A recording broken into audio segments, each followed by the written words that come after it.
السلام علیکم ورحمت الله وبرکاته. سمک ټي وي چینل کې درته هرکلی ویم. امید لرم چې تاسو به ټول روغ جوړ خوشحاله به یې، د ژوند په مزو کې به یې. عزتمندو، نن یو افسوسناکه او دردناکه واقعه مخې ته راغلې ده. په دیر کې خاوند خپله ښځه ډېره بې دردۍ سره قتل کړې ده. ولې یې قتل کړې ده؟ څه داسې واقعه مخې ته راغلې وه چې دې ښځې غریبې سره دومره غټ ظلم وکړو؟ راځئ عزتمندو، دا ټول معلومات موږ سره په دې ویډیو کې وګورئ چې پوره معلومات نه خبر شئ. عزتمندو، الله تعالی دې رحم وکړي. ډیر زیات بد حال شروع دی. دوستانو، په دیر کې داسې کار شوی و چې دې سړي به ښځې ته بار بار دا وینا کوله چې کور ته ځې، غم ښادۍ له ځې، نو برقا کې ځه، پړون یې مه اچوه.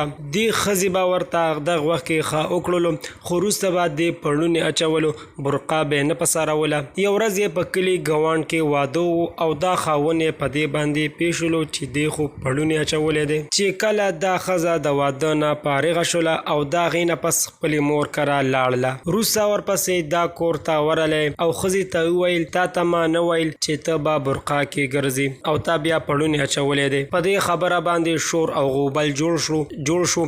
سمدست دې خاوند یې تمانچه راویستله چې دا ښځې هم ویشتله او خواښې هم ورسه په دغه موقع باندې ویشتله. دواړه په موقع باندې د فاني دنیا نه رخصت شلې.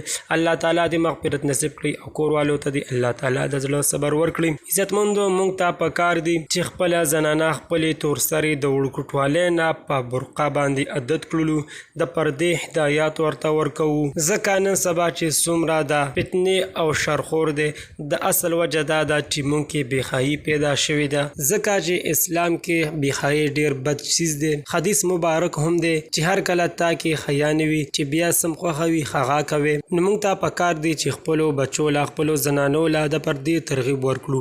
والسلام.